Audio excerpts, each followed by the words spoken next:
Top Gun is still soaring at the box office. That high-flying film is the #1 film of all of 2022 at nearly $700 million so far. Let's talk more movies and money with film critic Erik Childress. Hi, Angie. Erik, last week you predicted that the new anime film Dragon Ball Superhero would challenge Beast for that #1 slot over the weekend, and Dragon Ball indeed turned out to be a box office smash.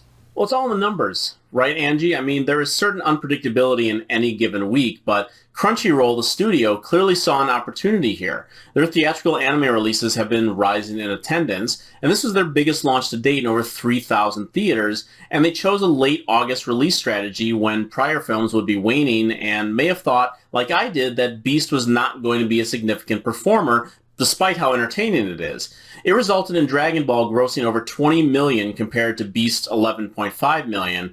The last 4 of Crunchyroll's wide releases have fallen at least 69% in week 2. If that happens again, it does provide some room for another film, either new or still in theaters, to take the top spot this weekend with a very small single-digit number. News dropped on Tuesday that Universal is going to play the new Halloween film, Halloween Ends, day and date on the Peacock streaming service when it opens at the same time in theaters on October 14th. How is that going over in the industry? Well, I certainly would not be happy if I owned a theater, given that the next 2 months are likely to see a real slowdown when it comes to attendance. I hinted at this last week, and it's likely to be a continuing theme unless we get some of those unpredictable surprises. But in regards to Halloween Ends, the final film of David Gordon Green's Michael Myers trilogy, remember that last year, even with the same release strategy, it opened to over $49 million. So opening weekend could still be strong. Now, I already pegged this final film not to reach $100 million, specifically due to how poorly the last one was received by critics and fans.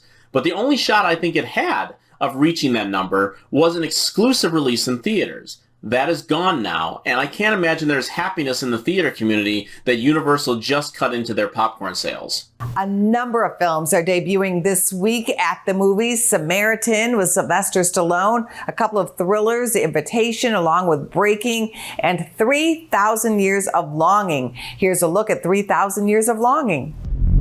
I like it. Whatever it is, I'm sure it has an interesting story.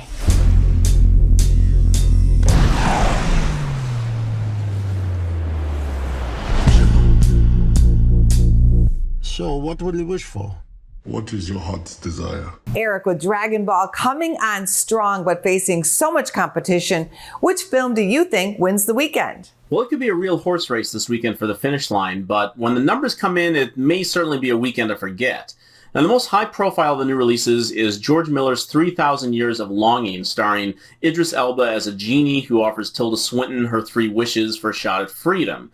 Now, The Invitation is a kind of modern-day Bride of Dracula horror tale starring Nathalie Emmanuel from Game of Thrones and the recent Fast and Furious films. It is not screening for critics, but never rule out a new horror film from putting up a high single-digit number, if not more. The United Artists Releasing, which is putting out the Miller film, moved it up 5 days to this weekend, and then relegated their Sylvester Stallone superhero film, Samaritan, to Amazon Prime. Now, if that film had opened in theaters, even as disappointingly generic as it is, I would have put a small bet on it taking the top spot. But now I am thinking a #1 film somewhere under $9 million, and if neither of the new films have gotten the word out strongly enough, I would not even rule out the other Idris Elba film in theaters, Beast, finding its way to the top. So much to watch at the movies. Thank you, Erik. Thank you, Angie. Go to businessfirstam.com for where to see our show on TV.